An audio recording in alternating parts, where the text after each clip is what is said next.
¿Ya? Ya, no, ok. ¿Qué tal? Pues bienvenidos al seminario de estudiantes. ¿Qué pasó? No, ahí está el nombre, ese es el nombre. Datos, energías y gravitación. Entonces se trata de que somos estudiantes de maestría, doctorado. Ya nos pusieron, gracias. Licenciatura. Y se trata de exponer nuestros trabajos, ya sea de servicio social, de tesis o algún cálculo que nos interese. El chiste es generar discusión entre nosotros. Entonces el día de hoy vamos a tener a Alicia con el límite continuo en modelos matriciales de gravedad cuántica. Gracias, Omar. ¿Le pasa algo si lo muevo? Ya vi que me lo puedo poner. Es que me gusta meterme las manos a las bolsas. Ok.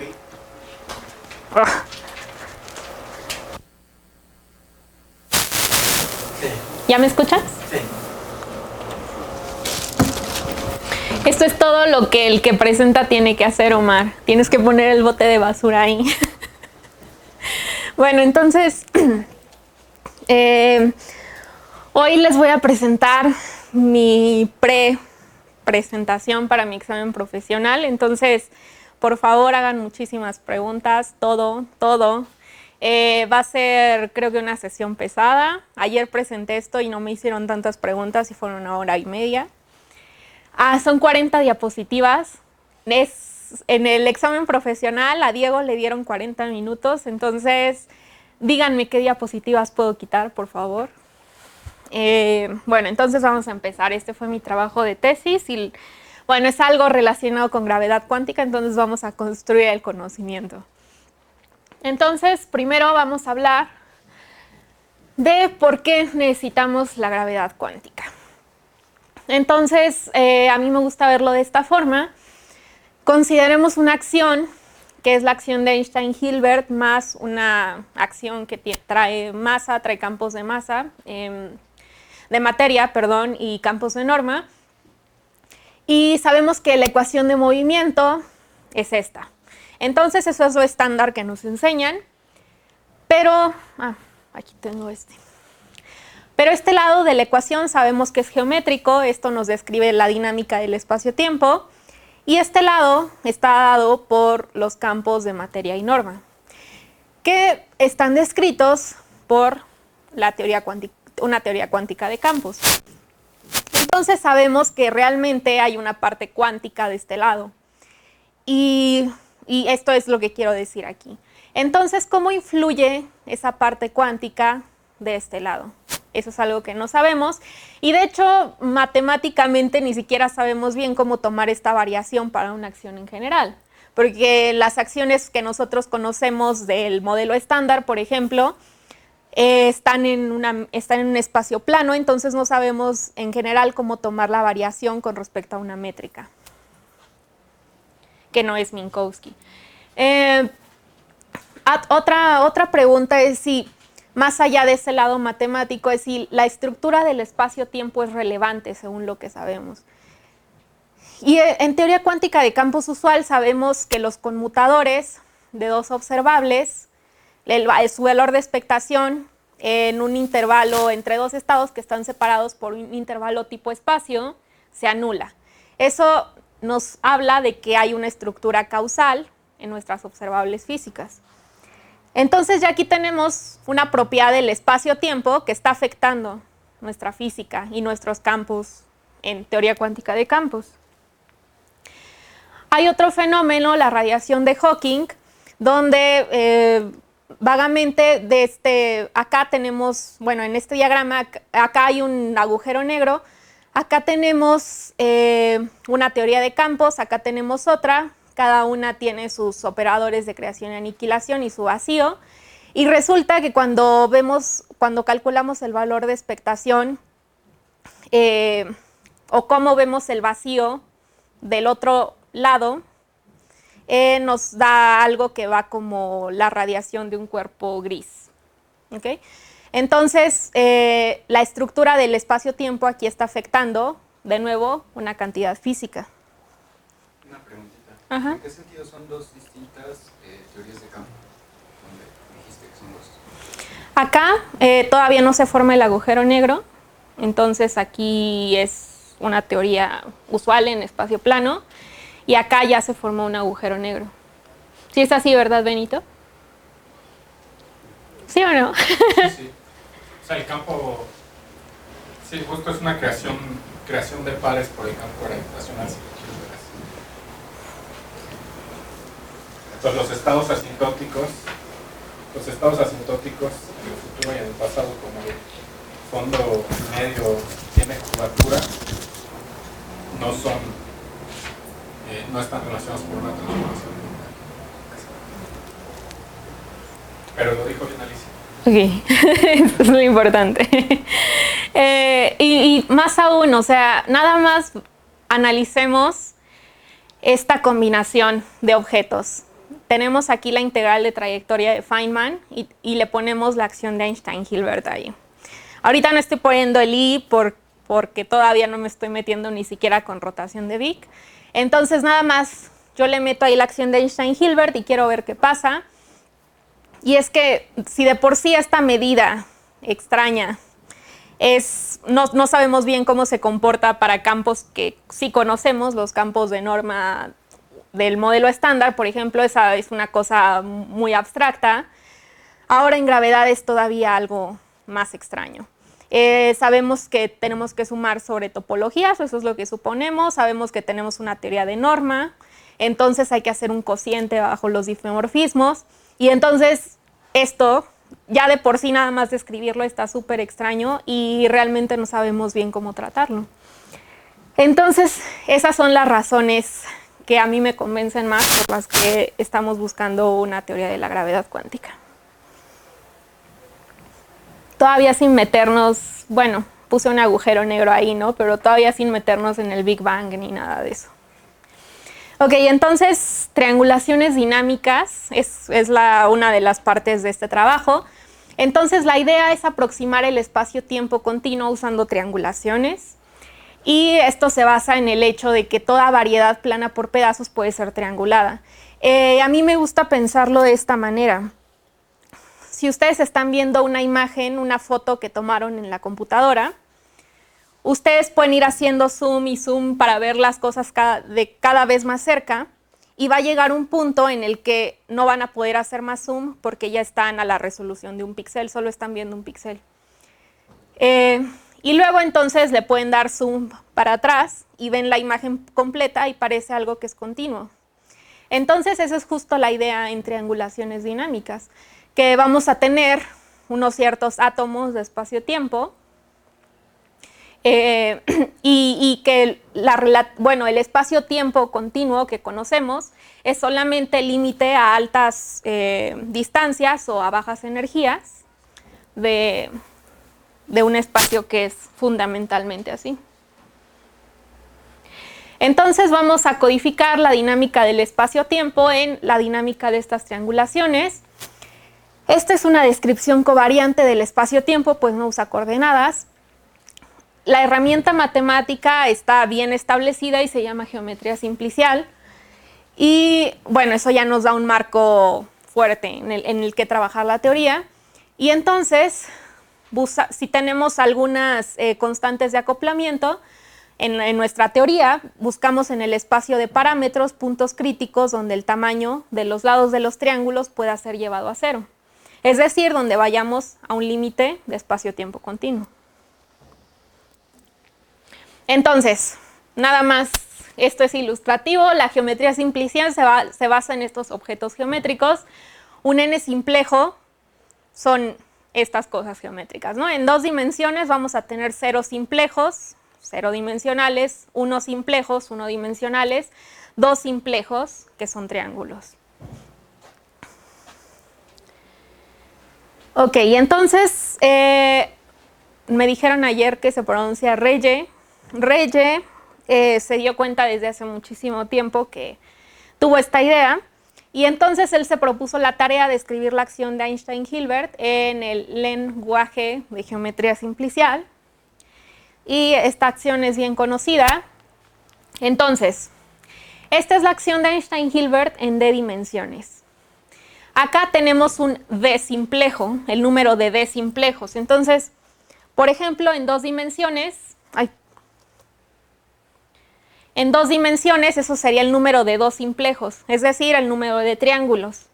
Es decir, que esa es una medida del volumen D-dimensional donde vive nuestra teoría.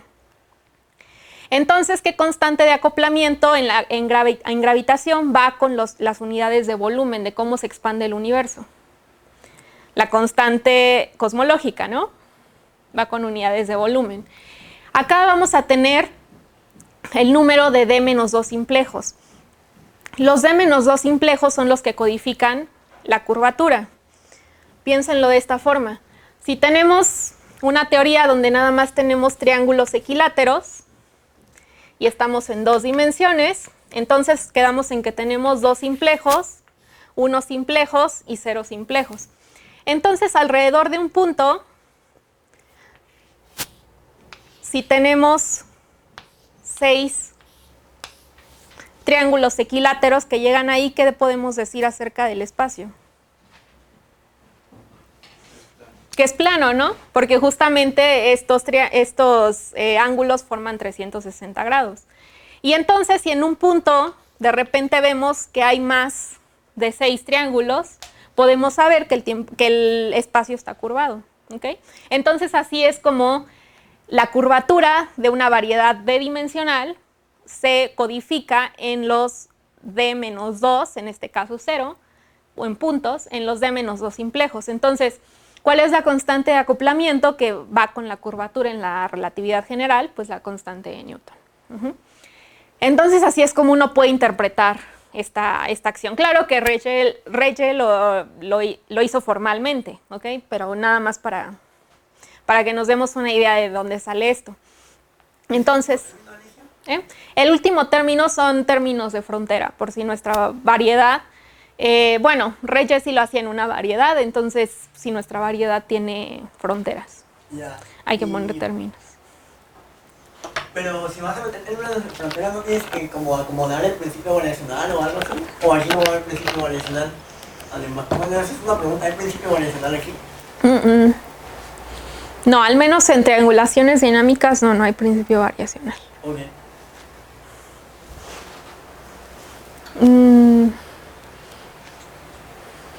Bueno, no sé. Sí, no sé qué, pero sí debería, sí, no sé si este espacio es continuo para...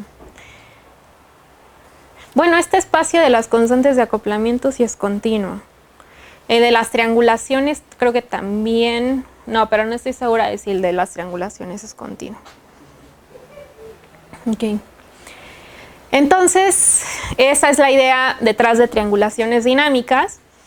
Y ahora vamos a una formulación que es un poco más amigable con la teoría cuántica de campos que ya conocemos. Entonces, la idea es que a partir de una triangulación de estos dos simplejos, por ejemplo, en vez de llamarlos triángulos, los vamos a llamar dos simplejos, podemos construir su gráfica dual. Y esta es de esta forma. Entonces, a un 2 simplejo le va a asignar un 0 simplejo, a un 0 simplejo le va a asignar un 2 simplejo, y a un 1 simplejo le va a asignar un 1 simplejo. Entonces, esto es en 2 dimensiones. Se puede hacer en n dimensiones en general, pero esto va a ser lo que nos va a interesar ahora. Entonces, y si se dan cuenta, estas se llaman caras. Estas caras ya no tienen que ser triángulos. Entonces, podemos pensar que si consideramos solo por diversión una acción de esta forma, entonces tomo trazas de phi transpuesta y aquí tengo un término de interacción cuártico con una constante de acoplamiento. Si ahora escribo esto con los índices, me doy cuenta de que puedo decir esto o dibujar esto de esta forma. Entonces, aquí tengo un campo phi. Tiene sus dos índices, aquí es A, B, el BC, el CD y el DA, y me dice que voy a contraer este índice B con este índice B, entonces estos dos índices van a pegarse, o estas dos líneas van a pegarse en algún momento. Las líneas de C van a pegarse, las líneas de D, las líneas de A. Entonces, la idea es que una acción de esta forma justamente nos va a originar vértices y propagadores de esta forma en diagramas de Feynman, digamos, ¿ok? Y entonces llegaríamos, por ejemplo, podríamos construir algo de este estilo, ¿ok? Donde los modelos matriciales lo que me modelan son la gráfica gorda esta que se ve acá atrás, y sabemos que podemos construir la triangulación a partir de esa gráfica, de la gráfica dual, ¿ok? Y bueno, y efectivamente estos modelos matriciales justamente describen triangulaciones de las que nos gustan para modelar la gravedad en este lenguaje de geometría simplicial. Entonces, por un lado teníamos la acción de Einstein-Hilbert descrita en términos de geometría simplicial que hizo Reye, y por otro lado tenemos una integral de trayectoria también, pero en el caso matricial. Y entonces estas dos generan la misma física. Y entonces, sí, ahorita esto no es muy importante. Esta es la constante de acoplamiento que va a pesar según el número de vértices que tenga la gráfica gorda. Y este es el número de caras que tenga igual la gráfica gorda, ¿ok? Entonces, el número de vértices y el número de caras van a ayudar a cómo va a ir pesando cada configuración. Pero lo importante, recuerden que acá teníamos la constante de acoplamiento lambda, y en la acción original, en la acción de Reye, tenemos la constante de Newton, que está relacionada con este KD menos 2, y la constante cosmológica, que está relacionada con este KD. Entonces teníamos dos constantes de acoplamiento en el otro caso, en el caso de Reye, y ahora en modelos matriciales, igual, aunque una de ellas está escondida, tenemos dos grados de libertad, que son cómo podemos mover la constante de acoplamiento del término cuártico y cómo podemos mover la dimensión de las matrices, ¿ok? Entonces, y de hecho hay una forma exacta de cómo se relacionan estas constantes de acoplamiento. Entonces nos damos cuenta de que si nos queremos mover en el espacio de valores de la constante cosmológica y de la constante de Newton, eso va a ser equivalente a movernos en el espacio de lambdas y n's en los modelos matriciales. Alicia, ¿puedes regresarte a lo de la gráfica dual? No me quedó muy claro cómo la construyes. Entonces, estos son simplejos. Bueno, le puse la notación sigma, representa un simplejo. Okay. Es el nombre de un simplejo. Entonces, el índice K nos dice qué dimensión tiene el simplejo. Entonces, por ejemplo, si estamos en n igual a 2, un 0 simplejo va a pasar, voy a regresarlo así, entonces va a pasar a un 2 menos, menos 2, no, 2 menos 0 simplejo, ¿ok? Entonces esto va a ser un 2 simplejo. Y eso significa que un punto va a representar un 2 simplejo, que era un triángulo, algo con dos dimensiones. Un 1 simplejo va a pasar a ser un 2 menos un simplejo, es decir, un 1 simplejo. Entonces, estas líneas van a pasar a ser líneas en la gráfica dual. Y un 2 simplejo va a pasar a ser un 2 menos 2. Entonces, bueno, justamente este triángulo va a pasar a ser un punto. Y lo que me falta aquí, si aquí tenemos un vértice, ese vértice, aquí se van a juntar los lados de estos triángulos y van a formar algo dosdimensional. Entonces, esto es la receta. Pongo un punto acá adentro. pongo puntos acá adentro. Las líneas van a líneas, entonces 1, 2. Y por ejemplo, las líneas van a líneas, entonces línea, va línea, línea, va línea, línea, va línea. Y si te das cuenta, este punto ahora quedó representado por una cara, las líneas por líneas y los triángulos por puntos. Ya, pero entonces al final tienes que borrar los triangulitos. La gráfica dual es lo que yo... Ok, no, los triángulos se quedan ahí, justo es dual porque puedes trabajar con uno o con otro.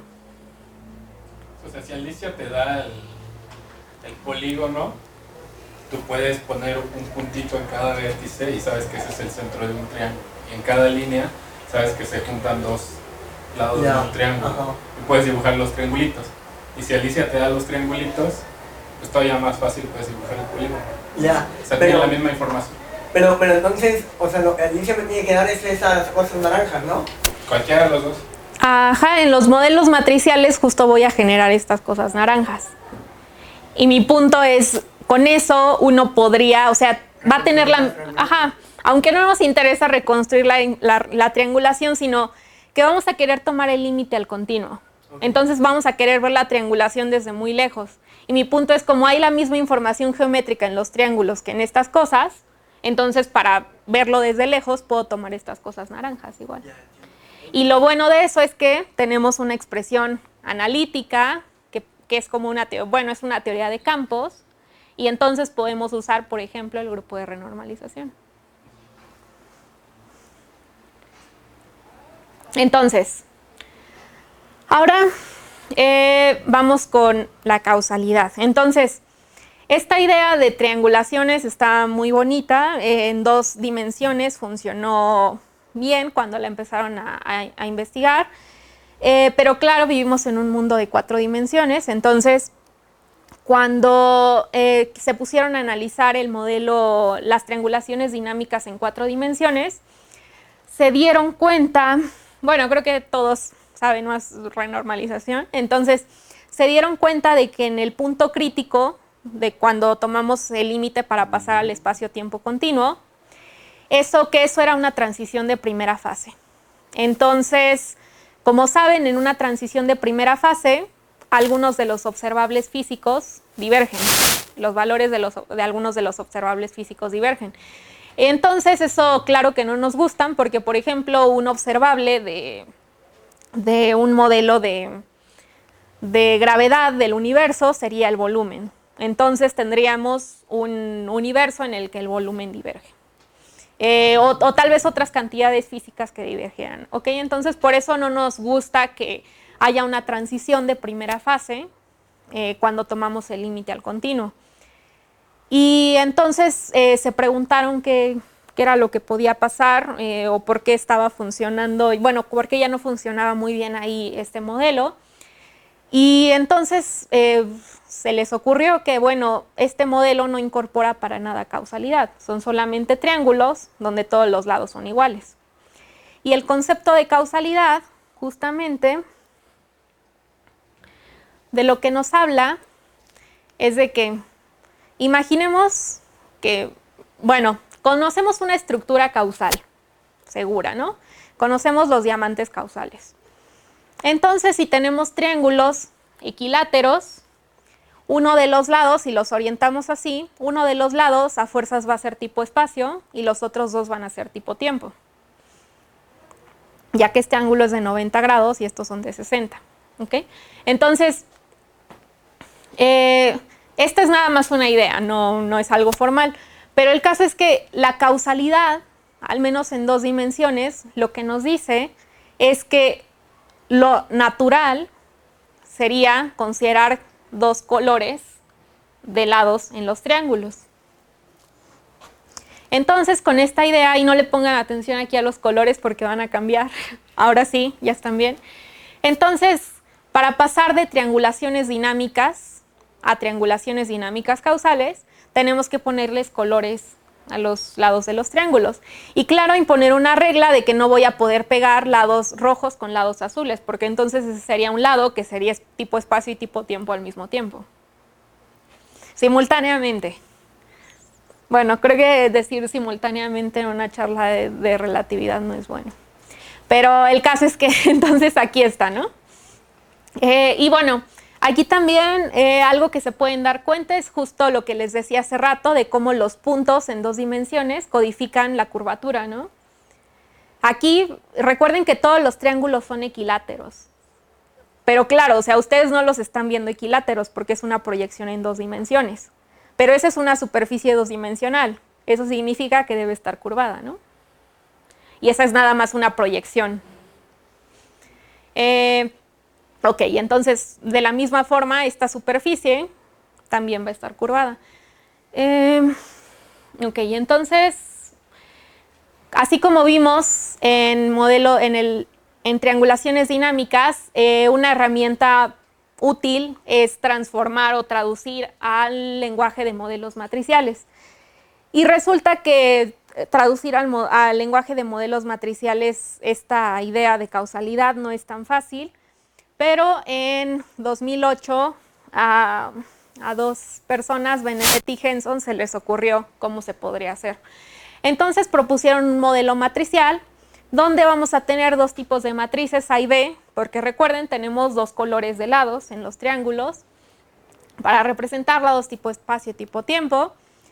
Y entonces vamos a tener una acción de esta forma. Entonces tenemos 2 tipos de campo. Vamos a tener sus respectivos términos cinéticos y un término de interacción. Entonces, y hay que imponer la condición de que solamente la traza de C cuadrada contribuye, todas las demás son 0. Y les voy a explicar. ¿Qué es? Es una matriz fija, que nada más le pides que su traza, que solo la traza de C al cuadrado contribuya, todas las demás se van a 0. Ya, ¿puedes regresar una diapositiva? Gracias. Y por ejemplo, ¿por qué el término cinético ahí de B lo escribes con la C enchufada? Justo eso es lo que voy a explicar. Ok. Entonces, bueno, sí, pero es bueno escribirlo. Entonces, bueno, como se dan cuenta, hay que ver primero una cosa. Este no es una teoría de campos usual, como las que conocemos en el modelo estándar, porque estas son matrices aleatorias. No son campos que dependan de parámetros no dependen de un XMU. ¿Ok? Entonces, por eso no hay derivadas. Yo les estoy diciendo, este es el término cinético y pues ustedes saben que en teoría cuántica de campos los términos cinéticos traen derivadas, ¿no? Entonces, aquí no tenemos derivadas porque estos campos no dependen de coordenadas espaciotemporales. Solamente son matrices aleatorias. Entonces, aquí, por ejemplo, la integral de trayectoria se van a sumar sobre todos los campos que satisfagan algún tipo de simetría que le pidamos. Por ejemplo, que sean todas las matrices ortogonales o todas las matrices unitarias. Entonces, pero por eso a este le llamo el término cinético y a este también, porque finalmente un término cinético es donde aparecen, o los términos de masa, son donde aparece el campo al cuadrado, el campo 2 veces. Entonces aquí aparece A al cuadrado y aquí aparece B cuadrado.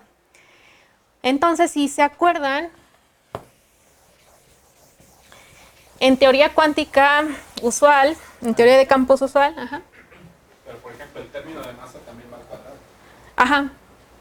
Sí, aquí. Aquí está como declarado. Sí. El cinético es... Sí, los consideramos cinéticos.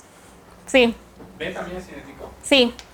Ok, es un modelo donde hay... Exacto. Ok, Entonces, por ejemplo, en teoría, en QFT usual, ya me cansé de decirlo, tenemos cosas que van así.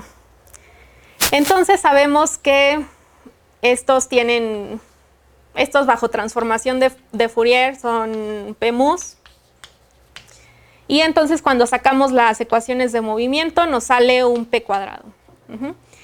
Y entonces sabemos que los propagadores asociados a este término cinético son 1 entre P cuadrado y tal vez un término de más aquí, pero el caso es que van como 1 sobre P cuadrado. Es decir, es como el inverso de lo que aparece en la acción. ¿Okay? Entonces acá, por ejemplo, con A, el inverso va con un n, un 1 sobre n. Entonces, digamos que el propagador de A va como 1 entre n. El n está acá afuera, donde n es el tamaño de las matrices. Y el propagador de B va... Pero entonces estás pensando esa acción como en un espacio de momentos o algo así. O sea, porque para que te salgan los momentos, haces una transforma de Fourier, ¿no? Ajá, pero pues solamente, sí, nada más lo estoy haciendo esquemáticamente ahorita, pero sí uno puede sacar los valores de expectación de esos términos. No, más bien me refiero, o sea, por ejemplo, lo que escribiste ahí eran dos, o sea, la derivada al cuadrado de phi, ¿no? Ujú. Pero para poder sacar las p's, uno hace una transforma de Ah, ok. Sí, pero aquí no tenemos dependencia en nada. Ajá, Entonces es directo. O sea, Exacto. ya, ok. ¿Ok? Entonces, y luego el propagador de B va como entonces, como C entre N. Y ahora sí, se dan cuenta de que esta condición sobre... bueno, y llevan trazas todos. Entonces se dan cuenta de que esta condición de que solo la traza de C al cuadrado contribuya y todas las demás se anulen, implica que solamente en cualquier término que nos salga en nuestra expansión en diagramas de Feynman, solamente podemos considerar términos que tengan los números de A's que les dé la gana, pero que solamente tengan 2 B's. Porque va como el propagador de B.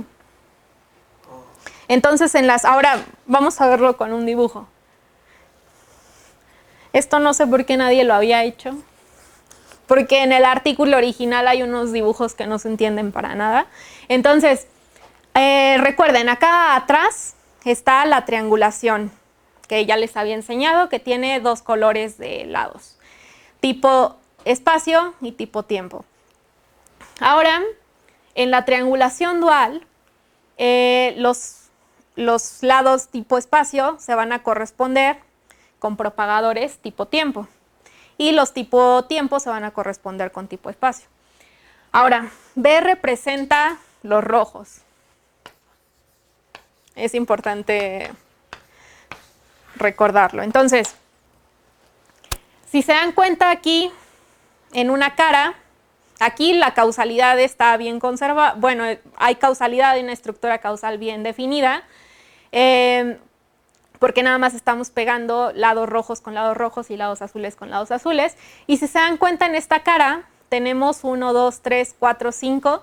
Tenemos 5 propagadores o 5 lados azules, es decir, tenemos 5 A's. Pero nada más tenemos 2 B's.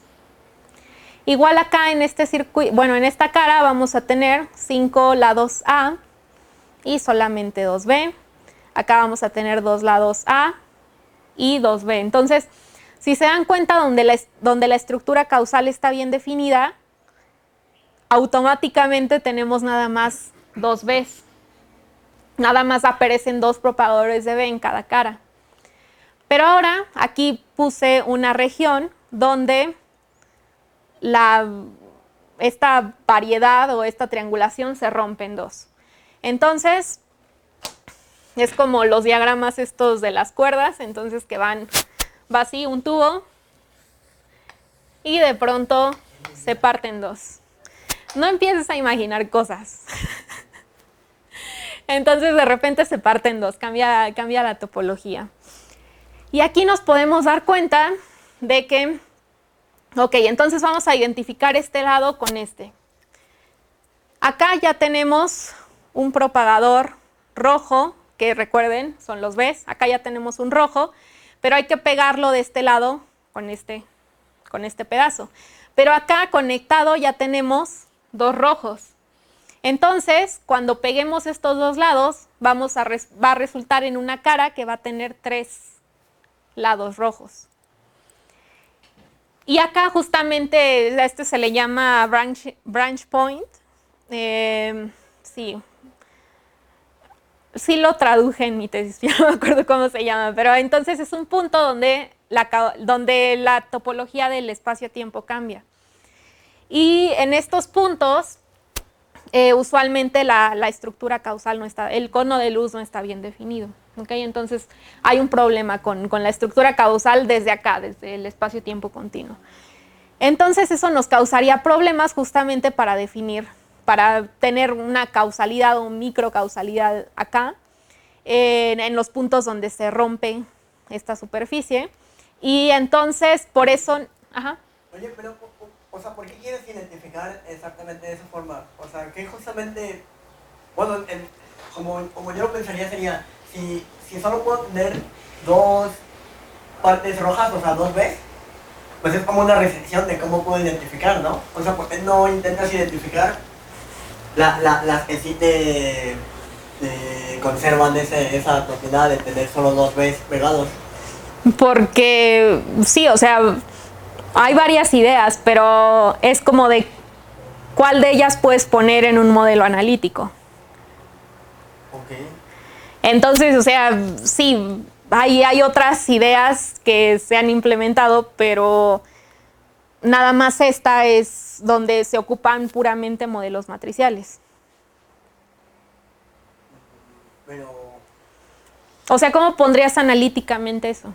No, o sea, más allá de lo analítico, o sea, ¿por qué te gustaría tomarte esa identificación si justo nos acabas de decir que no? Ah, no, o sea, justo mi punto es que si uno considera esta acción, y no sola, sino que vaya de la mano con esta restricción, Ajá.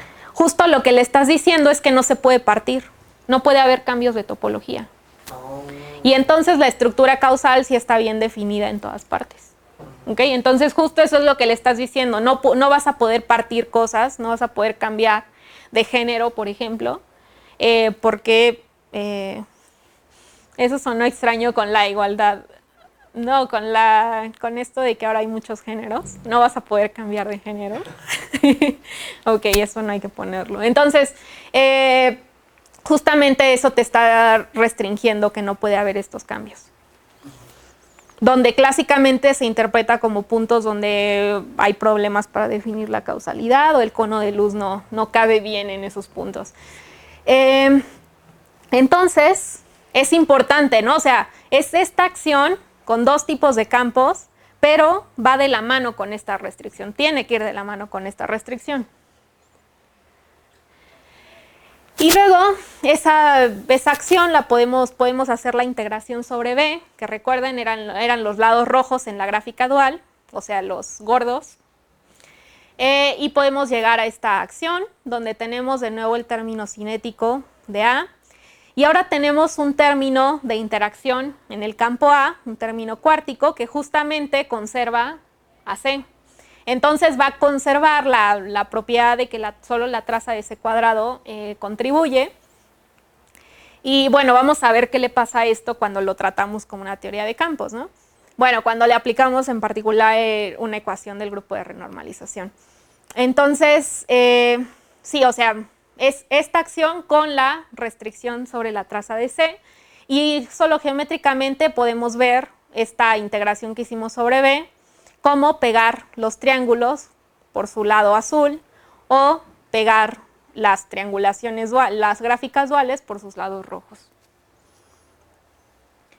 Ok, entonces ya pasamos eso, ahora vamos a otro punto, a otra rama de la física grandísima, que es la renormalización.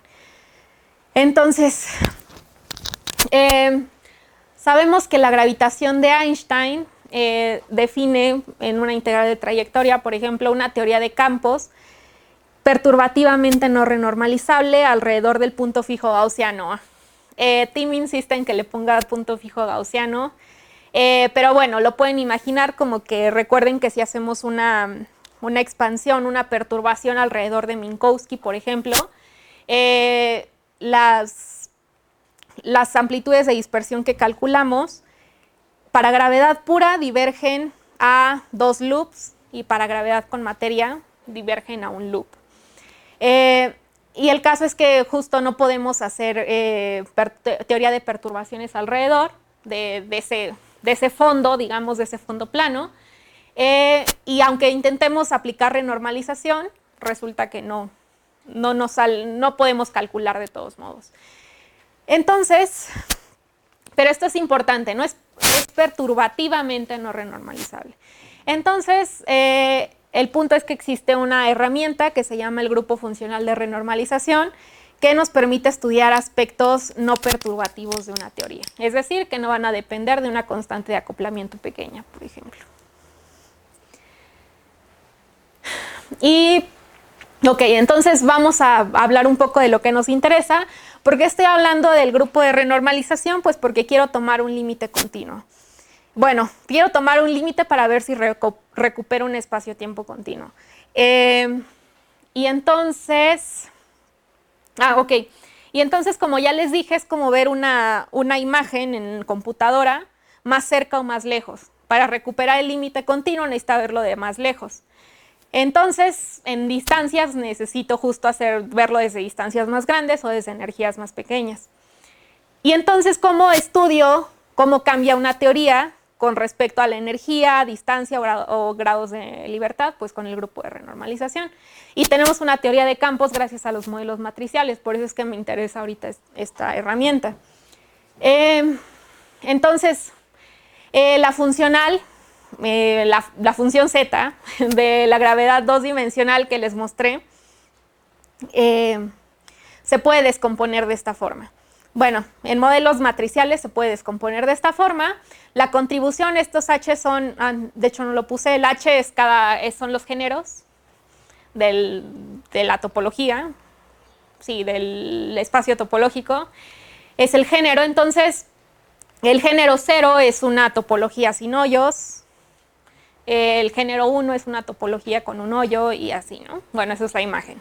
Entonces, se dan cuenta de que, recuerden que en mi teoría, en mi modelo matricial, tengo dos grados de libertad, ¿no? El tamaño de la matriz y la constante de acoplamiento. Entonces, si quisiera tomar un límite, por ejemplo, con n a infinito, es decir, que haya muchísimos grados de libertad, y eso quiere decir que estoy viendo la imagen desde más lejos, ¿no? Porque estoy abarcando, si la veo desde más lejos, abarco más triángulos, y entonces hay muchísimos más grados de libertad ahí que si me acerco y nada más veo un triángulo. Esa es la idea. Entonces, me interesa el límite de n cuando n va a infinito. Pero se dan cuenta de que si tomo el límite n a infinito nada más así, estos como van con un signo negativo, se me van a ir a 0, y entonces nada más me van a quedar contribuciones del género 0, es decir, de topologías esféricas. Y entonces para considerar más topologías, para que esto vaya más bonito, resulta que aquí aparece otro término que va como G menos GC, que es un valor crítico para la constante de acoplamiento. Entonces, mi punto es que no basta con tomar un límite n se va a infinito. Hay que tomar algo que se llama un límite de doble escalamiento, los dos límites al mismo tiempo, cuando n se va a infinito y cuando la constante de acoplamiento sea un valor crítico. Nada más aquí, al principio les enseñé una lambda, pero ahora estoy manejando una g. Entonces g es la constante de acoplamiento que va con el término cuártico. Oye, ¿y en qué sentido la G crítica es una G crítica? En el sentido de que las funciones beta del modelo se anulan ahí.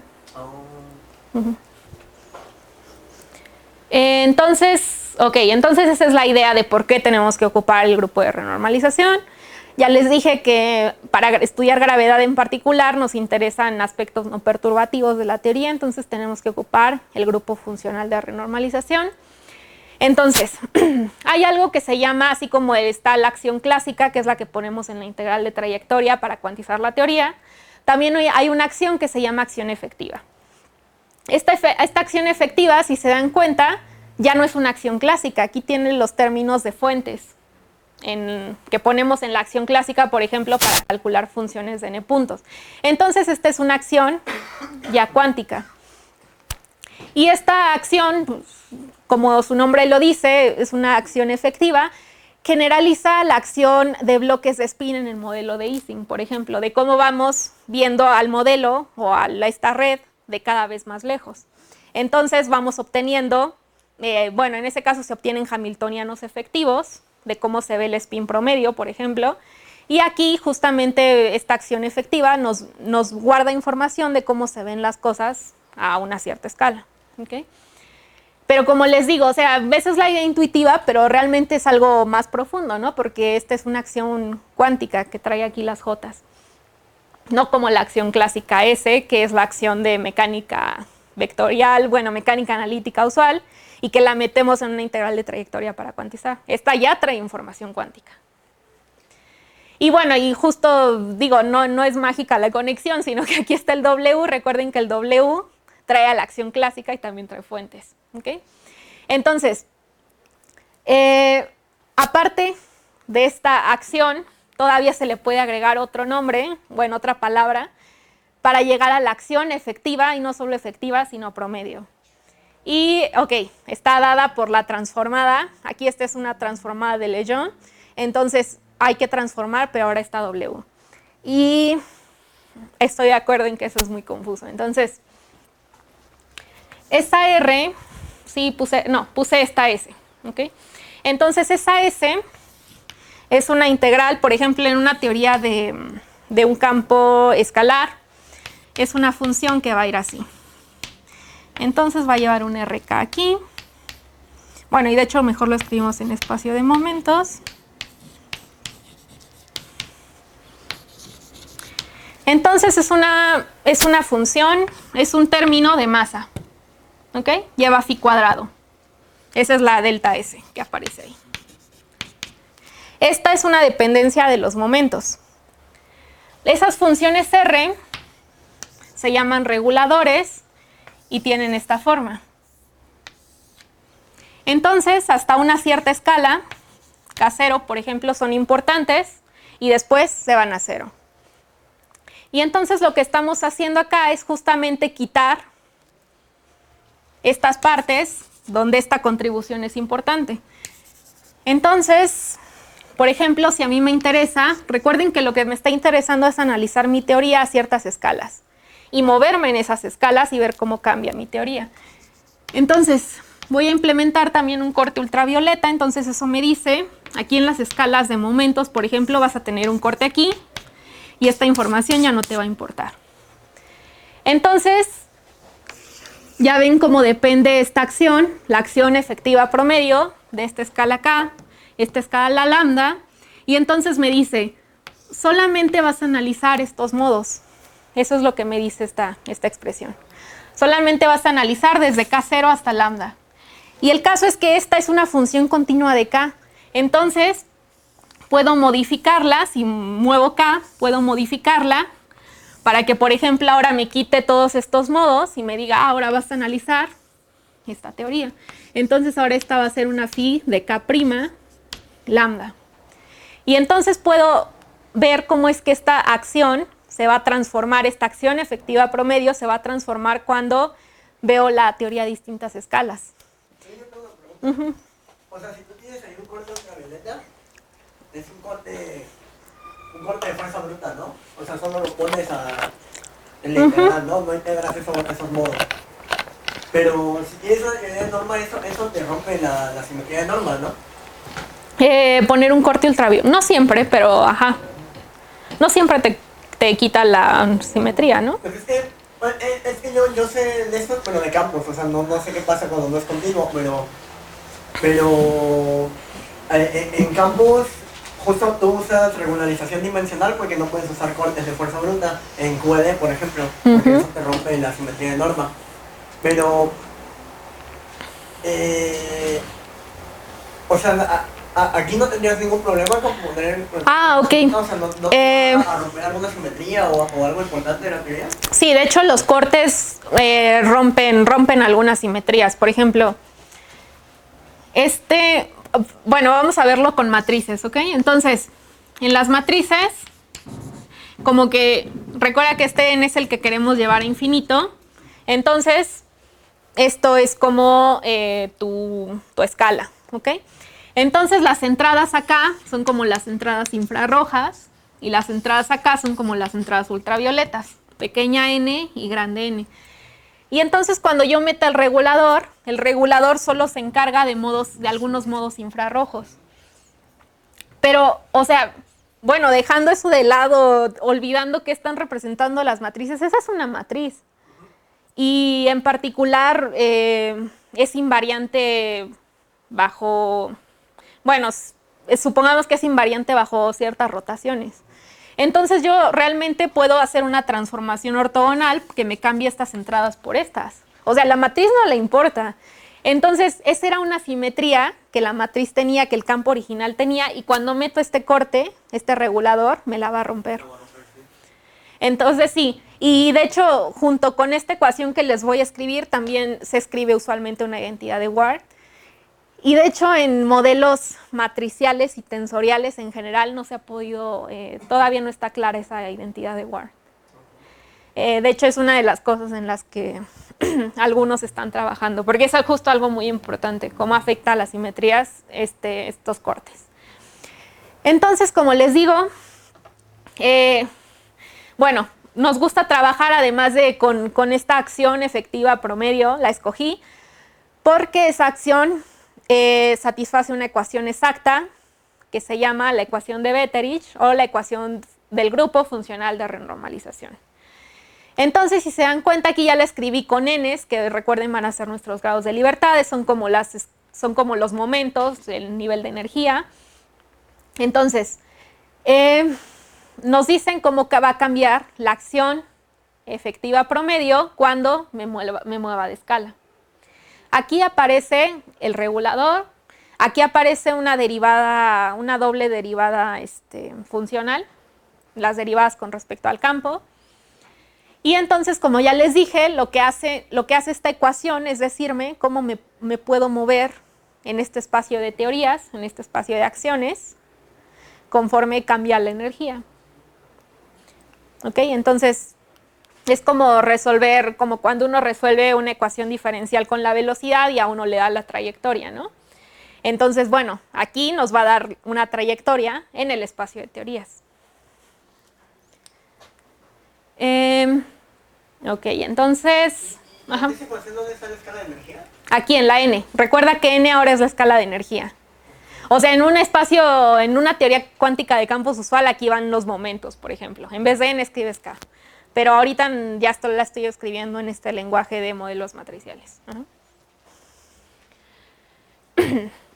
Entonces, esto es un poco técnico, pero el caso es que solamente lo que les quiero hacer ver aquí es que ya hay una receta de cómo aplicar esta ecuación a modelos matriciales, que fue justo lo que hicieron Astrid y Tim en el 2013. Entonces, dijeron, bueno, tenemos esta herramienta del grupo de renormalización. Y de hecho, algo importante que decir aquí es que, como ya les dije, la gravedad es una teoría perturbativamente no renormalizable, ¿no? Y entonces, algo famoso que dijo Weinberg, como diría Saúl, es que, así es que él dijo, bueno, eso no significa que la teoría no sirva. Tal vez hay un punto fijo que lo pueden ver como hay un espacio-tiempo alrededor del cual sí se pueden hacer predicciones físicas, que no es Minkowski. Entonces, a lo mejor existen, o dicho de otra forma, a lo mejor existen valores para la constante de Newton y la constante cosmológica para los cuales sí se pueden hacer cálculos. Porque digo, o sea, ustedes de teoría cuántica de campos ya saben que las constantes de acoplamientos no son constantes, ¿no? Corren con la energía. Y si G es la constante de acoplamiento de la gravitación, ¿por qué debería ser realmente constante, ¿no? O sea, puede correr con la energía. Entonces, tal vez hay ciertos valores donde la teoría sí se comporta bien. A eso se le llama seguridad asintótica. Entonces, ese es el programa de Asymptotic Safety. Y es un programa muy, muy trabajado a nivel mundial. Creo que es el que más es trabajado en gravedad cuántica. Y justamente ellos utilizan esta ecuación. Y la han utilizado desde hace mucho, porque Betterich dedujo esta ecuación en los 80. Entonces, ellos por más de 20 años habían usado esta ecuación. Y ahora ya hasta usan otras. Pero muchos resultados se han sacado con esta ecuación. Entonces, justamente Astrid y Tim se preguntaron, bueno, pues si esta ecuación les ha servido para trabajar con la acción de Einstein-Hilbert en el continuo, pues tal vez nos sirva para trabajar con estos modelos matriciales discretos. Y entonces el caso es que el truco para calcular cosas aquí es expandir esta suma, este denominador, en una cosa que no dependa de los campos y en otra cosa que tenga toda la dependencia en los campos. Y hay que expandir, ¿ok? Hay que expandir una cosa que va como R puntos de 1 sobre X. Y entonces nos va a dar una serie que lleva estas cosas, de hecho estas Fs, nada más repetidas y repetidas. Las P son el inverso de esta cosa. Ay. Entonces, el caso es que hay una forma en la que podemos expandir esa traza, que es lo que se ve difícil en esta ecuación, porque tenemos un cociente ahí, y entonces así podemos calcular cosas. Y ahora, ¿cómo se calculan? Del lado izquierdo tenemos derivadas de la acción. Entonces, si derivamos la acción y ponemos, como ya saben, ponemos toda la dependencia de energía en las constantes de acoplamiento. Entonces, de acá nos van a salir derivadas de las constantes de acoplamiento. Y las derivadas de las constantes de acoplamiento con respecto a la energía son justo las funciones beta, ¿no? Entonces, de este lado nos va a salir una función beta multiplicado por una traza, una función beta multiplicado por otra traza. Y de este lado vamos a tener una serie aquí de cosas. Y así quedan. Y el caso es emparejar cosas de este lado con cosas de este lado. Acá, por ejemplo, vamos a tener una traza de A transpuesta. Y entonces del otro lado, en toda esa serie que les enseñé, vamos a tener que buscar también el término traza A transpuesta. Y eso nos va a contribuir entonces a la función eta, por ejemplo. Acá la función beta 4 está con una traza de un A a la cuarta. Entonces, del otro lado de la expansión voy a buscar términos que lleven traza de A a la cuarta. Y lo mismo para la función beta 6, que ya me di cuenta de que no les he dicho que es beta 6. Ok, pero hasta aquí era lo que ya teníamos, ¿no? Tenemos un término cinético y un término cuártico. Esto es para el caso no causal. Por eso es que aquí no aparecen Cs, solamente aparecen campos As. Y entonces, como les digo, Astrid y Tim aplicaron este método a gravedad, a un modelo matricial no causal. Encontraron justamente una estructura de punto fijo, no gaussiano, o sea, donde las constantes de acoplamiento son distintas de cero. Exponentes críticos, que ahorita les voy a decir qué significa que sean consistentes. Y una expresión para las funciones beta, si no, no habrían encontrado el punto fijo. Una dimensionalidad canónica para las constantes de acoplamiento, ahorita les digo qué es eso, y lo más importante, creo una receta para aplicar esta ecuación a modelos matriciales, que fue lo que yo ocupé en mi trabajo. Ese punto fijo que encontraron de su B, ¿no? Entonces, no es su B. N yendo a infinito implica que nos vamos alejando de la triangulación, ¿no? Bueno, sí, es su B. Sí, es su B en el sentido de que n se va a infinito. Nuestros grados de libertad se van a infinito, sí. Sí, o sea, pero como que la imagen es de que nos estamos alejando de la triangulación, por eso vemos más grados de libertad. Y entonces como que físicamente nos estaríamos alejando, entonces es como un límite infrarrojo, porque es a distancias más grandes. Okay. Pero en la teoría sí es un límite V en el sentido de que estamos considerando nuestros grados de libertad yendo a infinito. Okay. Entonces en el modelo matricial sí es un límite V. Nada más que se puede interpretar como un límite de irse alejando. Entonces, ¿se acuerdan que les dije algo de la dimensionalidad canónica, no? Bueno, les dije algo de dimensionalidad canónica. Entonces, nada más. ¿Se acuerdan de que de nuevo en QFT usual tenemos, por ejemplo, términos de esta forma, ¿no? Y sabemos que nuestra acción tiene que ser, no tiene que tener unidades. Entonces sabemos que este tiene unidades de longitud a la cuarta, este tiene unidades de longitud a la -1, entonces hacemos conteo y ya automáticamente eso nos dice qué unidades de longitud o de masa tienen los campos. Así, ¿no? Pero necesitamos saber cuál es la unidad de longitud de esto y de esto. Entonces aquí se dan cuenta, aquí ni siquiera tenemos derivadas. Entonces, ¿cómo sacamos la dimensionalidad de los campos, no? Y recuerden, aquí las unidades, bueno, van a estar en términos de n, que es nuestra escala de energía, de grados de libertad. Entonces, ¿qué dimensiones de n tienen estos campos? Pues realmente no podemos hacer el conteo como siempre, como usualmente lo hacemos en QFT. Entonces, aquí recuerden cuando absorbemos toda la dependencia de la energía de la escala en las constantes de acoplamiento adimensionales. O sea que acá ya no queda dependencia de n, acá ya no queda dependencia de n. Todo está acá en las barras. Y entonces, como no sé, no puedo hacer un conteo inmediato, entonces nada más las dejo acá, como alfa 4 y alfa 6. Y ahora lo que voy a hacer es ver para qué alfa 4 y alfa 6, para qué números encuentro un límite continuo. Recuerden, estoy buscando el límite al continuo. Y eso se corresponde con un límite n yendo a infinito. Entonces, este es un regulador. Este es el regulador que voy a usar, que les digo que tiene esta función.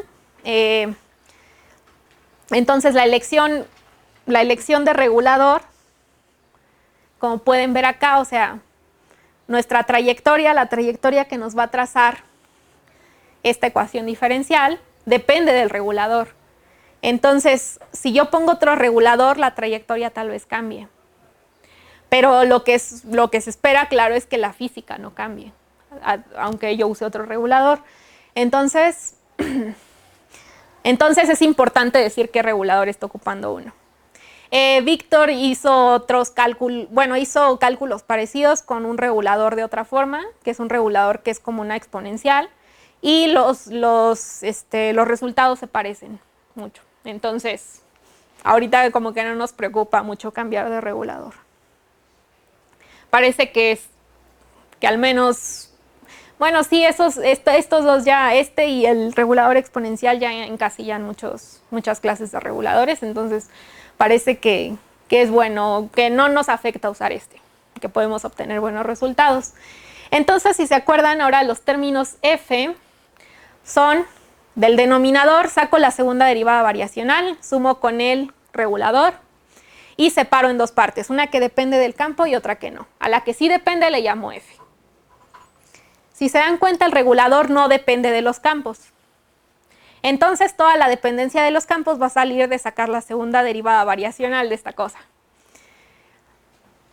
Si saco la segunda derivada variacional de esto, voy a derivar una vez con respecto a A, quito una vez con respecto a A, quito A. Entonces, me va a quedar algo que no depende de A.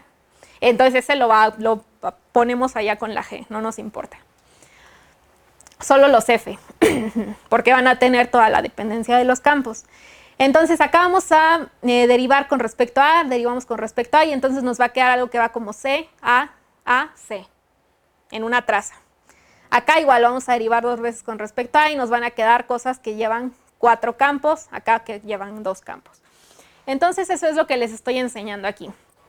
El término F4, que es el proporcional a la constante de acoplamiento G4, nos queda como cosas que van con C y cosas que solo van con 2 campos. Teníamos 4 y derivamos 2 veces. Luego,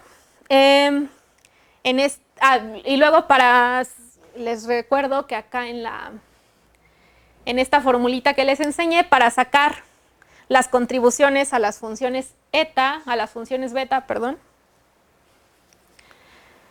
voy a tener que sacar trazas de estas Fs del lado derecho. Entonces me interesa ver cómo se ven esas trazas. Y por ejemplo, la traza de este término F4 va de esta forma. ¿Ok? Pero les recuerdo que para tener contribuciones a eta necesitamos términos que vayan como la traza de A transpuesta. Y ahora, si se dan cuenta aquí tenemos traza de C por traza de A transpuesta a C. Entonces este término pues no va como traza de A transpuesta, tiene una C aquí metida en medio. Luego acá tenemos una traza de C, A transpuesta C. Y aquí va una B. Entonces, ese término tampoco va como una traza de A transpuesta. Y esos son los únicos términos que tienen nada más dos A's. Entonces, resulta que no va a haber contribuciones a eta, porque la C está ahí metida. Y esta es una primera diferencia con respecto al modelo no causal, porque en el modelo no causal las zetas en general son distintas de cero. Pero aquí nada más de hacer un análisis formal nos damos cuenta de que no va a haber contribuciones a eta. Entonces estos términos, trazas de términos F son de esta forma, nada más son multiplicaciones de matrices y luego sus trazas. Entonces los términos, este término que puse en caja, por ejemplo, si va a contribuir a beta 4, por ejemplo, porque tiene A, tiene 4 A's, y de hecho este no es, es este de acá arriba, eso no lo he cambiado. Entonces tiene 4 A's, A transpuesta, y tiene 2 E's. Y eso es justo el término de interacción cuártico que teníamos. Entonces, este término sí va a contribuir y este término también, pero este término no va a contribuir. Y también cuando uno hace los cálculos hasta el orden cúbico, se da cuenta de que ya ninguno contribuye, porque siempre aparece el número correcto de A's en las trazas, pero ya nunca aparecen nada más 2 E's. Si se dan cuenta, creo que eso fue algo que no clarifiqué. Aquí estoy aumentando el número de A's, estoy aumentando la truncación, estoy poniendo más interacciones, así como en teoría cuántica de campos, para recuperar más correcciones a las funciones beta. Ok, entonces estoy aumentando, ahora tengo un vértice con 6 patas, pero nada más tiene 2 E's. Entonces, para tener contribuciones a beta 6 necesitaría 6 campos A's y 2 E's. Pero acá ya siempre aparecen por lo menos 3 campos E's acá metidos en la traza. Y acá aparecen peor, aquí aparecen 6 campos E's metidos en la traza. Entonces, y esto es algo ya general. A partir de 3 vértices, no importa qué truncación use, aunque agregue un término de G8, un término de G10, con más y más campos, siempre estos, a partir del orden 3, son 0, todo, ya no hay contribuciones. Entonces, de hecho, uno puede llegar a una forma genérica de las funciones beta, formales, les llamo yo, donde todavía tomamos una C que no le estamos poniendo nombre, ni al campo A. Y entonces eta va a ser 0, no hay contribuciones a eta. Y las funciones beta, lo que tienen que ver aquí es que nada más van a tener contribuciones de un vértice y de 2 vértices. O términos lineales y términos cuadráticos, porque recuerden, cada F, por ejemplo, aquí F6 trae un G6. Aquí F4 trae un G4 por G4 por G4. Entonces aquí sería un G4 al cubo. Pero esas contribuciones les dije que ya son 0. Siempre van a ser 0 a partir de los términos cúbicos. Entonces las funciones beta solamente van a tener contribuciones de tadpoles, de los términos lineales en las constantes de acoplamiento, y de 2 vértices de términos cuadráticos. Y esto ya es algo totalmente diferente con respecto al modelo causal, no causal, perdón, porque allá sí hay contribuciones de todos los órdenes que quieran. Y ahora, claro, ese nada más fue un análisis allá abstracto, ¿no? Entonces, para en serio calcular números, necesitamos darle una forma explícita a C y también a la matriz A, para poder calcular en serio las trazas con numeritos. Entonces, la matriz C, si recuerdan, cumplía esta propiedad, nada más aquí con un 2, nada más la traza de C al cuadrado contribuye. En la tesis hay como, no es una demostración formal, pero sí como una prueba de que esa matriz C siempre existe en cualquier dimensión. ¿Qué te representa esa matriz C? Esa matriz C, recuerda que te da que te limita en los diagramas estos gordos cuántos propagadores tipo tiempo puedes tener. Y eso justamente es lo que recuerda que te dice que no puedes partir la topología, por ejemplo. porque la causalidad no va a estar bien definida en algún punto. Entonces, esta C realmente es la que incorpora la causalidad. Aparece como una restricción. Exactamente, sí, aparece como una restricción y de hecho en este paper original estamos modelando cuadrangulaciones, cuadrados, porque recuerden que pegamos los lados de los triángulos. Estamos modelando cosas con cuadrados y esta es una restricción, entonces actúa de alguna forma como una rigidez en la cuadrangulación. Y eso es justo lo que es la causalidad con respecto a un modelo no causal, ¿no? Es una restricción. No te puedes mover hacia donde quieras, tienes que respetar ciertos límites. Solo algunos puntos pueden estar conectados físicamente. Entonces sí, así es como, eso es lo que significa esta matriz C. Entonces por eso es importante que exista, ¿no? Si no, no podríamos ocupar este modelo analíticamente.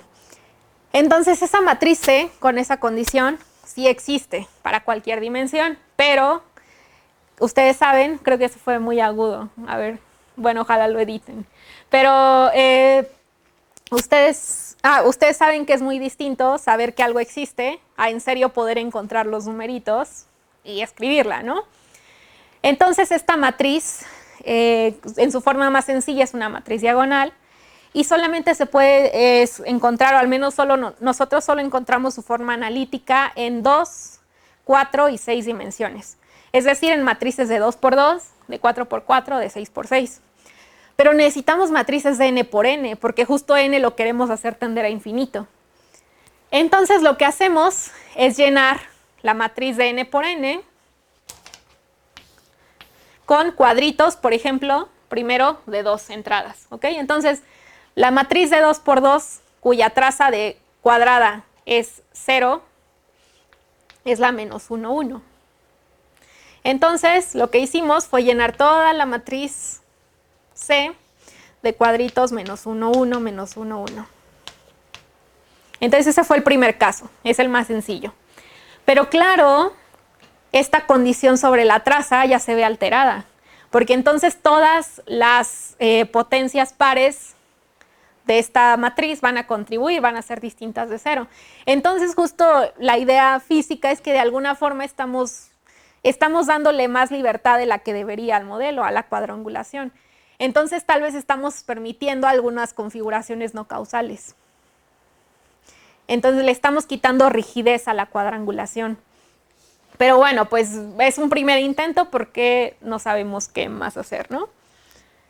Y, de hecho, en estas...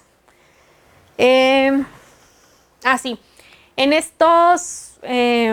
ok, cuando ocupamos esta matriz, se dan cuenta de que esta matriz al cuadrado es 1. Entonces, y siempre ocupamos la idea de que la matriz A y la matriz se conmutan. Entonces, por ejemplo, en algunos... Por ejemplo, recuerdan que les dije que iba a ser 0, ¿no? Bueno, que no va a contribuir a eta. Pero acá tenemos una C y acá otra C. Entonces, de hecho, ni siquiera tenemos que conmutar nada. Es una traza, entonces podemos pasar esta C de este lado. Vamos a tener una C cuadrada y esa C cuadrada es una identidad. Entonces, aquí se nos van a quitar las Cs y sí vamos a tener contribuciones justo a traza de A a daga. Bueno, A transpuesta. Entonces, cuando escogemos esta matriz, la forma de las funciones beta no va a ser esta forma formal. Por eso es que les llamé funciones beta formales. Estamos deformando la traza, sí, estamos deformando la matriz, estamos deformando la condición de rigidez y entonces va a haber contribuciones en general de más vértices. Y entonces aquí están, ocupamos estos ansatz para las matrices A. Ajá. Y en algún sentido, hacer eso que, o sea, como quitarle rigidez, es como, o sea, como dejar que haya procesos más cuánticos, digamos. No, es que haya procesos donde que no sean siempre causales, que haya, justamente podría pasar que sí se rompiera, como acá en los tubitos que teníamos, que cambie la topología y que por lo tanto haya un punto por lo menos donde la estructura causal no esté bien definida. Pero justo no puedes interpretar eso o relacionarlo con partículas virtuales en una teoría de campo? O sea, porque las partículas virtuales pues no están en shell, no necesariamente satisfacen las simetrías ni nada, ¿no? Pero justo no las puedes medir. Justo como en el ejemplo que pusiste de la cosa que se abría. No estoy segura, o sea, sí, no estoy segura porque ni siquiera tenemos un concepto de partícula, ¿no? O de estado. Sí, claro, Entonces, claro. pero sí, o sea, la idea me suena, pero no te puedo asegurar que es análogo. Ya, ok. Pero sí, suena a que tal vez se podría interpretar así. Entonces, ocupamos 3 ansatz para la matriz A, para este campo. La identidad. Esta matriz que tiene dependencia en las entradas de los índices. Entonces, esta matriz empieza acá como 1, 2, 3, 4 y acá se va hasta n. ¿Ok? Entonces, cada vez es más grande la entrada. Luego, la tercera entrada, la que llamamos delta infrarroja, es una que solamente tiene un 1 acá y acá siempre tiene ceros, no importa qué tan grande sea. Entonces, recuerden que con esta idea de que n es la escala de renormalización, que son los grados de libertad, la escala de nuestra teoría, la función, la matriz, identidad, esa pesa igual tanto en los modos infrarrojos, es decir, en esta parte de la matriz, como en los lados ultravioleta. Esta matriz, que su entrada en la diagonal va creciendo conforme me voy alejando, pesa más en el ultravioleta, porque tiene entradas más grandes, que en el infrarrojo. Y esta matriz no tiene modos ultravioleta y solo tiene modos infrarrojo. Entonces, por eso fue interesante analizar las 3 matrices. Una que pesa lo mismo en todos los modos, una que pesa más en modos ultravioleta y una que pesa más en modos infrarrojos. De hecho, Tim en su artículo nada más calculó esto con este ansatz. Entonces, igual parte de mi trabajo fue hacer lo que él había hecho con estas deltas que pesan más en el ultravioleta, que pesan más en el infrarrojo, porque él estaba preocupado de que tal vez pasaran cosas extrañas. O sea, de que este no fuera un buen punto de referencia, como en el espacio de matrices.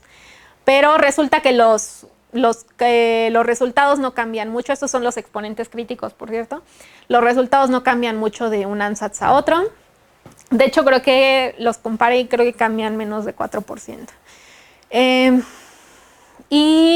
Ok, tenemos 2 constantes de acoplamiento, G4 y G6, entonces tenemos 2 exponentes críticos. Y en el caso causal, entonces nos salieron estos exponentes críticos. En el caso euclidiano igual ocupamos G4 y G6. Y entonces, si se dan cuenta, realmente difieren muy poco los exponentes del caso causal con el caso euclidiano. Entonces, eso al principio como que dijimos, pues, como qué pasó, ¿no?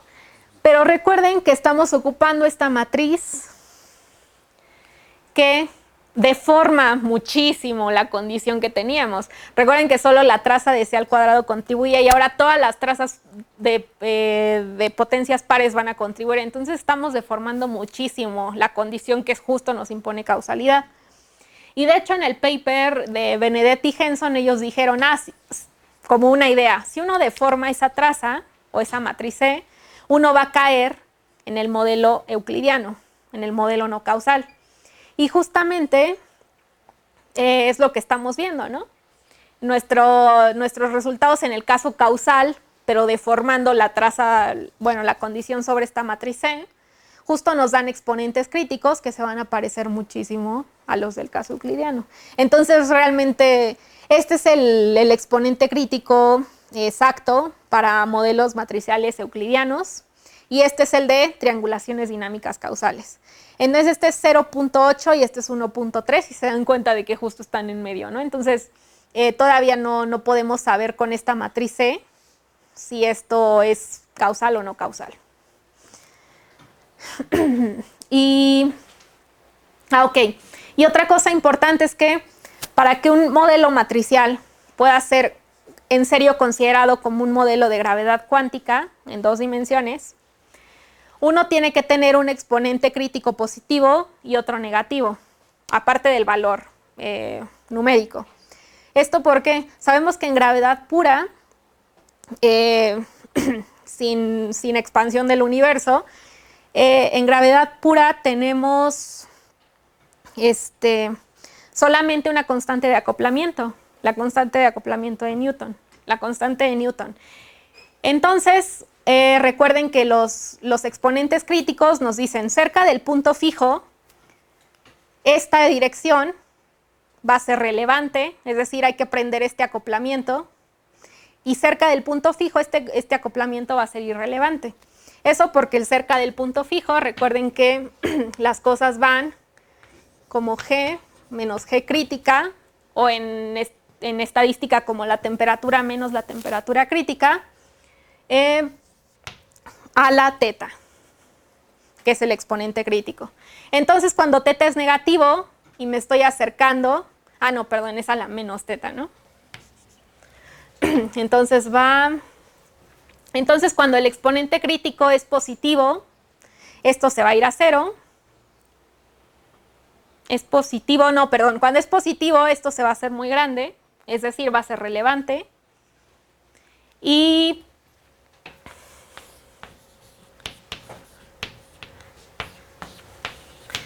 cuando es negativo, este exponente va a ser positivo, entonces solo me va a quedar G menos GC a una potencia positiva. Cuando me acerca al valor crítico, esto se va a hacer 0 y entonces es una dirección irrelevante, no me va a interesar cerca del punto fijo. Entonces, para que un modelo matricial de gravedad cuántica en serio pueda ser llamado así, en el límite continuo, nos tiene que dar nada más una dirección relevante y las demás tienen que ser irrelevantes. Es decir, solo un exponente crítico positivo y todos los demás, si ponemos más acoplamientos, tienen que ser negativos. Y ya lo último, esto fue algo que hice apenas la semana pasada. Entonces, si se acuerdan, la forma de las funciones beta formales tienen una forma muy facilita en el modelo causal, porque justo eta es igual a 0, nunca hay contribuciones a eta, y entonces nuestras funciones beta van a tener esta forma, beta 4 va a tener esta forma y beta 6 esta forma. Entonces, recuerden, esta es la dimensionalidad de los campos, que todavía lo dejamos como indeterminado. ¿Y aquí no tienes problemas como de dimensiones anómalas? Sí, justo la Z. Sí, la Z es la que... La eta es la dimensión anómala, ¿no? Ok. Entonces sí tenemos funciones Z en el modelo matricial, en los modelos matriciales euclidianos, pero recuerda que aquí la eta siempre es 0. Entonces como que la dimensión no va a cambiar. Ya, ok. Entonces aquí ya hice eta igual a 0 y escribí las funciones beta. Se dan cuenta que solo queda en términos de estas alfas, de esta A2, B2 y B3. Entonces es un sistema de ecuaciones con muy pocos parámetros. Y entonces me pregunté, bueno, pues así en general vamos a hacer estas funciones beta 0, porque ahí es donde están los puntos fijos. Y resulta que hay 3 puntos fijos que se expresan en términos de estos parámetros de esta forma. Este es el punto fijo gaussiano, el libre, donde no hay acoplamientos, donde solo se aprende el acoplamiento G4 y donde se aprenden los dos. Esta es la matriz hessiana, son las parciales de estas betas con respecto a las constantes de acoplamiento. Recuerden que hay que evaluar en el punto fijo y luego diagonalizar para encontrar los exponentes críticos. Entonces matemática las diagonalizó así en general. Y entonces para cada punto crítico hay un exponente, aquí es punto fijo más bien, para cada punto fijo hay un exponente crítico, hay un par de exponentes críticos. Entonces para el punto libre están alfa 4 y alfa 6, para este están y para este están estas expresiones complicadas acá. Y recuerden que yo les acabo de decir que para que un modelo matricial pueda ser llamado de gravedad cuántica dos-dimensional, uno tiene que ser positivo y el otro negativo. Entonces le pregunté a matemática cómo podía ser, en qué casos había uno positivo y uno negativo. Acá usualmente alfa 4 y alfa 6 siempre son negativos. Ahorita no lo voy a explicar, pero usualmente siempre son negativos o tienen el mismo signo. Entonces, para el punto fijo libre, usualmente esto no va a ser un modelo de gravedad cuántica. Ok, entonces sí, eso todavía lo tengo que pensar más, pero... Justo porque ahí sí las constantes de acoplamiento se te van a disparar, ¿no? Es lo que pasa con gravedad siempre. Bueno, o sea, No. con gravedad clásica, digamos. Sí, pero bueno, las constantes de acoplamiento no explotan, ¿no? O sea, lo que no puedes hacer es un desarrollo perturbativo cerca de la escala de Planck. Sí, pero o sea, lo que digo, explotan es... si tú calculas las funciones beta para las constantes de acoplamiento de gravedad, así, digamos, a la onda Campos, así, en lápiz, las funciones beta van a ser positivas, ¿no? Que es lo que te va a decir, esas cosas explotan cuando te vas a altas energías. Ajá, pero esas funciones beta son perturbativas alrededor de un fondo plano, por ejemplo, que es justo el punto donde no hay interacciones, donde la constante de Newton se apaga, es decir, que no tenemos curvatura.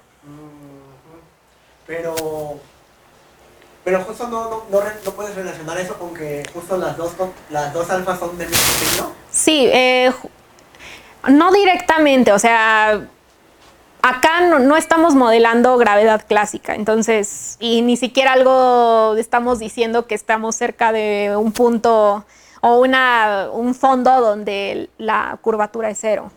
¿Ok? Entonces, orden de la curvatura sea constante ni siquiera. Entonces, sí tiene algo que ver que acá no se pueda llamar gravedad cuántica, pero no es directamente así. Al menos eso es lo que creo. Por eso digo que lo tengo que pensar mejor. Sí, esto apenas lo saqué hace una semana, entonces esto es como lo que más he analizado. Entonces les digo, le pregunté a matemática qué puedo hacer o en qué casos me queda uno positivo, uno negativo en estos dos puntos fijos. Resulta que nada más para este valor de B2 entre B3 no tengo una estructura de un exponente positivo y uno negativo. Nada más en un punto.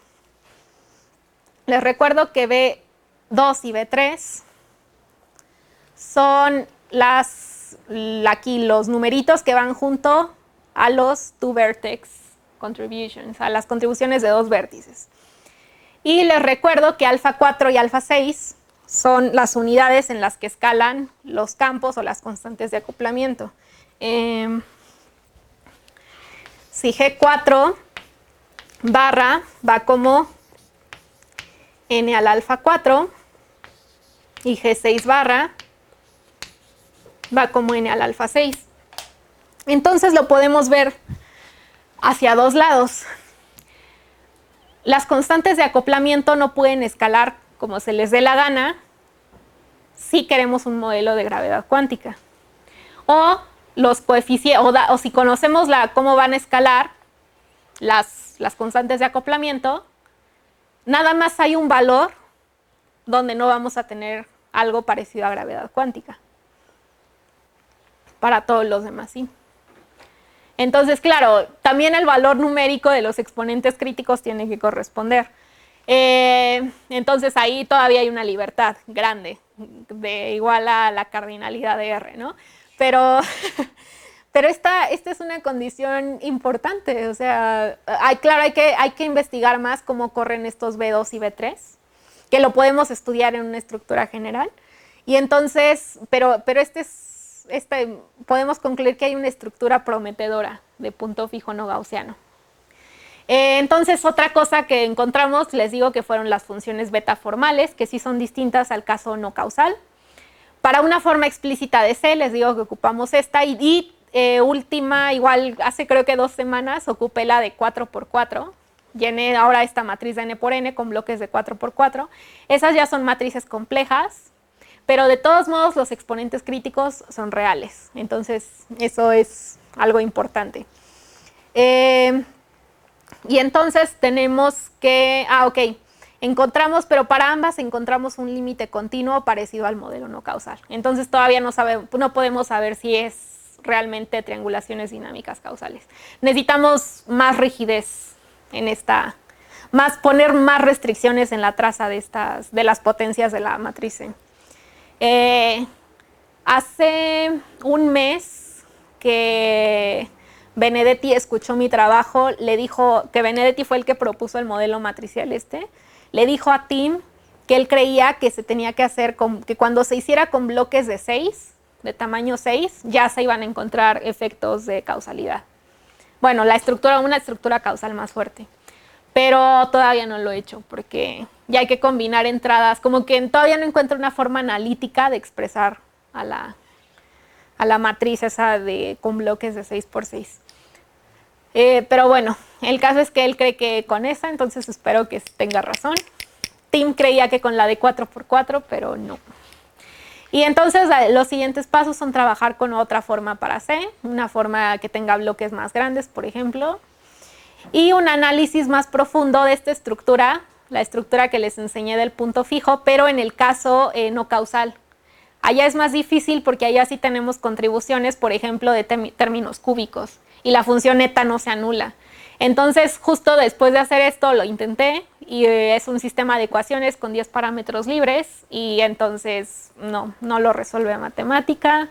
Ya intenté un tadpole approximation y tampoco lo ha hecho, entonces no sé cómo qué hacer aquí. Pero el caso es que sería interesante comparar los dos espacios o las dos estructuras de estos puntos fijos, en el caso causal y no causal, para encontrar resultados más fuertes. Y entonces, bueno, ya. Aquí está el paper de Benedetti, aquí está el paper de Tim. Este es un modelo interesante, si me preguntan les digo. Y este es otro modelo interesante con el que nuestro trabajo tendría relación. Entonces es todo.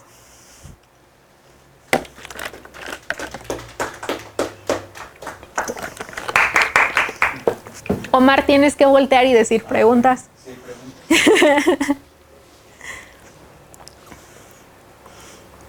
Bueno, entonces como siempre yo hago una pregunta. Entonces, Alicia, ¿qué son estos papers 3 y 4?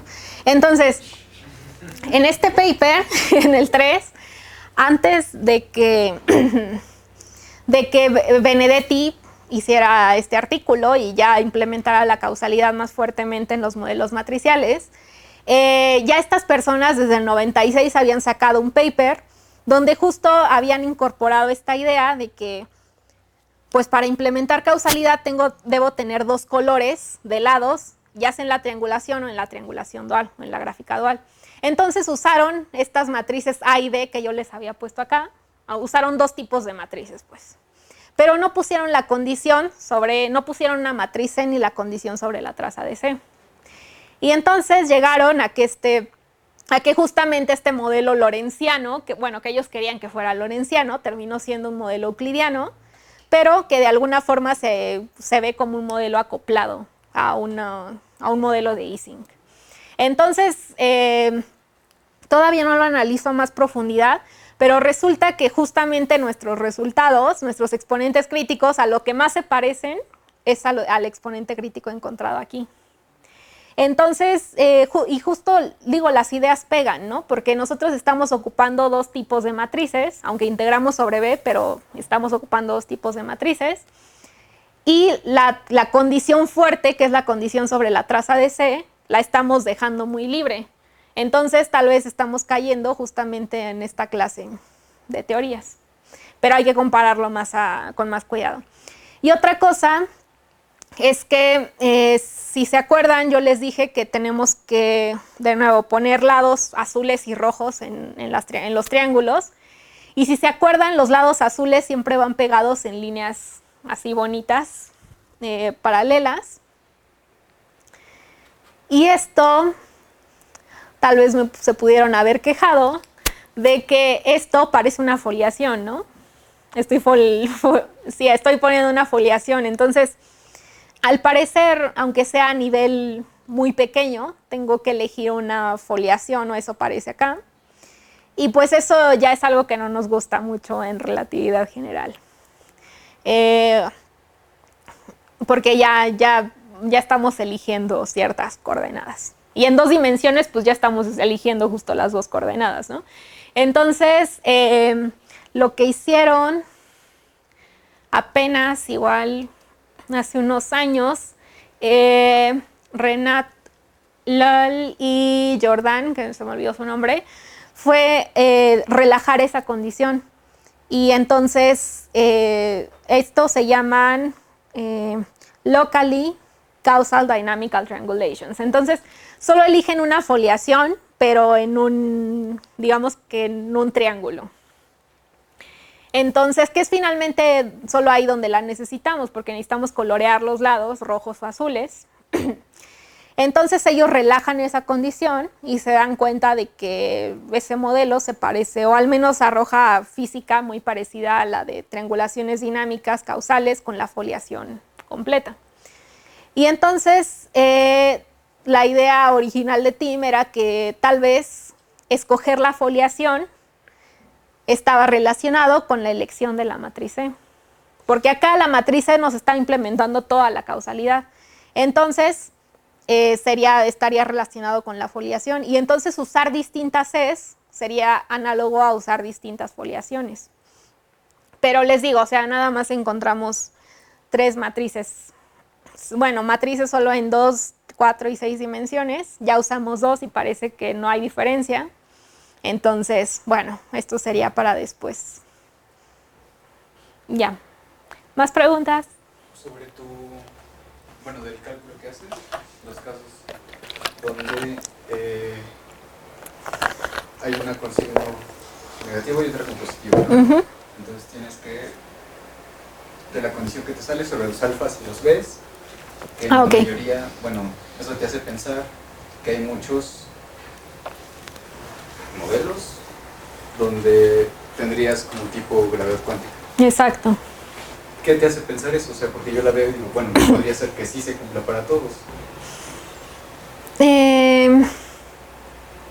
¿Cómo que sí se cumpla para todos? Sí, o sea, ¿por qué verías que los Bs no le pegarían a los alfas para muchos modelos?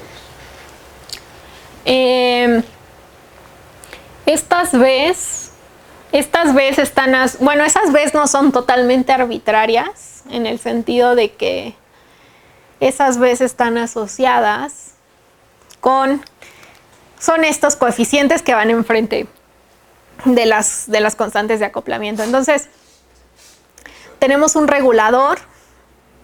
Aquí este es como el inverso del regulador, algo así. Entonces, estos dos dependen del regulador y este es el único que depende de los campos que tenemos, bueno, de la acción que tenemos.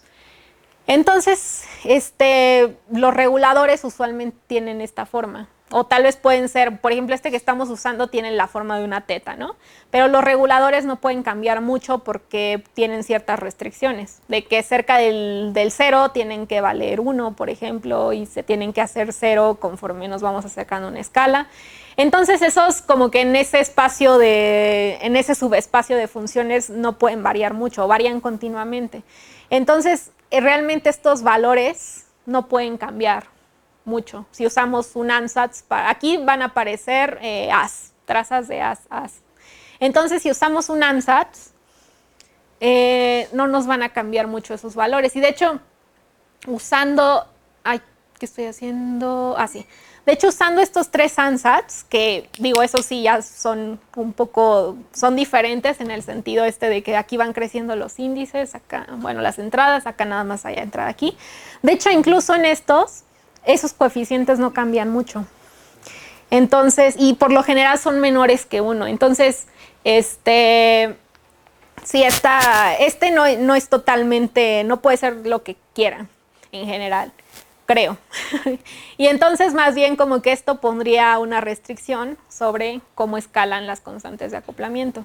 O igual uno puede encontrar cómo escalan las constantes de acoplamiento para que exista el límite continuo. Y a uno le pone restricciones a esto, pero pues te digo, eso no tiene como mucho sentido, es más bien de acá para acá. Sí, entonces por eso creo que es una condición fuerte. Oye, Alicia, ¿y en más dimensiones, por ejemplo? Justo en más dimensiones están, si las matrices hacen triangulaciones 2 dimensionales, entonces en más dimensiones son ya modelos tensoriales. Y justo en modelos tensoriales también hay muchísima investigación y de hecho no solo deben ser tensoriales, sino que sus índices tienen que tener colores, tienen que transformar bajo un grupo. Si no, no forman las gráficas duales que queremos. ¿No forman las? No forman las gráficas duales que necesitamos para modelar un espacio-tiempo continuo o una triangulación bonita. Y entonces también se estudia group field theory, o sea, ya más general que los tensores. Entonces, el caso es que hay que usar campos que tengan una dimensión mayor, que sean algo más complicado que matrices. Y sí, ahí hay mucho trabajo. De hecho, ya igual Tim y Astrid publicaron un artículo de cómo aplicar esta ecuación de Betterich en esos modelos. Pero algo muy importante que justo no se ha logrado hacer ahí es imponer la causalidad.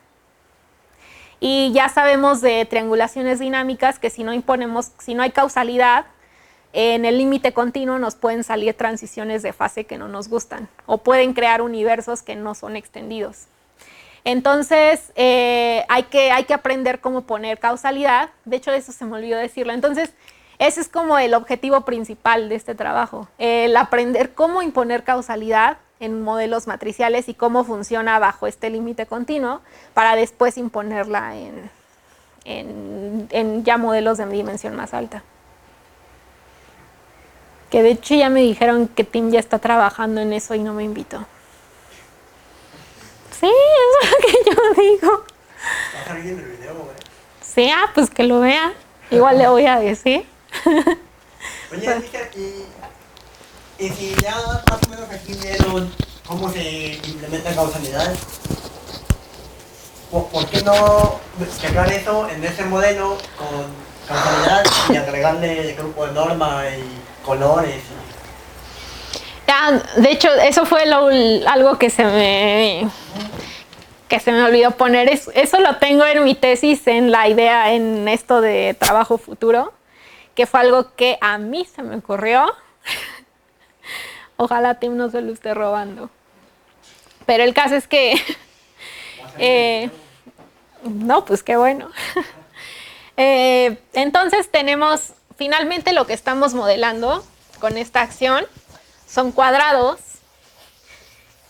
que tienen lados azules. Entonces, las trazas, bueno, el término cuártico, este término va como AB, BC, luego lleva una C aquí, CD, luego DE, EF, y luego lleva una C, y hay que poner la traza, entonces hay que contraer con ese. Entonces así se ven. Entonces, ¿cómo se ve? Pues el campo A tiene dos índices, el índice A y el índice B. El índice B se va a pegar con uno de A, y luego el índice C se va a pegar con un índice de la matriz C. Pero la matriz C no es dinámica, es una matriz nada más que está de fondo ahí para imponer rigidez. Entonces, acá lo que voy a poner es un lado distinto, que me indica que aquí hay una contracción con la matriz C implícita.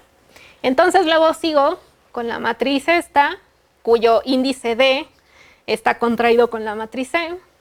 El índice E está contraído con una matriz A, perdón. Entonces eso es normalito.